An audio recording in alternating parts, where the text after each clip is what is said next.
turma! Hoje nós vamos entender um pouquinho sobre o que é o átomo e também vamos falar sobre alguns modelos atômicos, tá? O átomo, ele é a menor partícula que compõe qualquer coisa no universo. Tudo é feito de átomos, tá? Existem átomos específicos para a produção de todas as coisas do nosso planeta e de fora do nosso planeta também. A gente viu na aula de física, né, que logo no início da formação do universo, nós tivemos átomos que estavam se formando. Os átomos, eles compõem todo tipo de coisa. Então, no nosso corpo tem átomo, nesse lápis tem átomo, em todas as coisas ao nosso redor tem átomo, e até mesmo nas coisas que a gente não vê, como, por exemplo, o oxigênio que a gente respira, também tem átomos. Vamos entender o que é isso? Por dentro da matéria, página 292 do livro de vocês, capítulo 2, essa matéria de química, tá bom? Então, gente, vamos falar um pouquinho sobre o que é o átomo e sobre os modelos atômicos que existem. Do grego, o a quer dizer não e o tomo quer dizer divisível. Então, seria não divisível, aquele que não se pode dividir mais. O átomo seria uma partícula tão pequena que seria impossível de ser dividida. Ela não pode sequer ser vista num microscópio comum. É necessário um microscópio super avançado para conseguir observar um átomo, tá? No início, quando os cientistas descobriram o átomo, a primeira pessoa a descobrir o átomo foi o John Dalton, em 1803. O John Dalton, ele achou que o átomo era como se fosse uma bola de sinuca, uma bola de bilhar, uma esfera, né?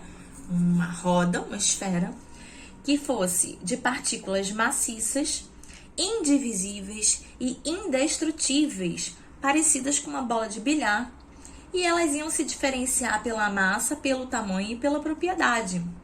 Esse modelo reconhece que os átomos são a unidade elementar da matéria. Os átomos, eles são sim a unidade elementar da matéria, mas eles não são desse formato, eles não são indivisíveis. Mas, como era um processo de descoberta, esse modelo ficou conhecido como o modelo da bola de bilhar. Por muito tempo foi utilizado. Até que Joseph John Thomson, esse aqui seriam os modelos dos átomos, ó. O menorzinho, os átomos de oxigênio maiorzinho, os átomos de bronze maior. Isso foi o que o Dalton acreditava. Até que o Thomson, Joseph John Thomson, ele começou a pesquisar esse assunto. E em 1904, ou seja, 101 anos depois, ele viu que os átomos tinham partículas e tinham carga negativa. Então, ele entendeu que o átomo era uma esfera toda positiva, ó, a cruzinha de positivo demais, né? Ok, positivo. E tinha carga negativa. Ele chamou essa carga negativa de elétron. Esses elétrons, eles estariam imersos como se fossem passas dentro de um pudim. Gente, quem tá vendo passa com um pudim aqui, eu não sei, mas eu não tô. Mas vamos seguir, né? A imaginação dele. Então, ele achou que isso aqui parecia passas, essas partículas negativas, presas dentro de uma partícula inteira positiva. E aí, esse modelo é o primeiro a propor que o átomo ainda é possível de ser dividido, mas ele não considera a existência de um núcleo. Então, ele já começou a modificar aquela primeira ideia da bola do bilhar. E ele chamou esse modelo de modelo do pudim de passas, tá?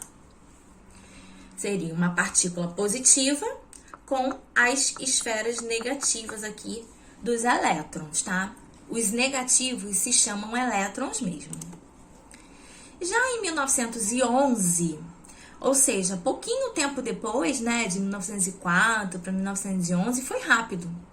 O Ernest Rutherford, ele propôs um novo modelo, uma estrutura de átomo que seria descontínua, com muito espaço vazio. Olha aqui dentro quanto espaço vazio, né? O átomo, ele seria formado por um núcleo.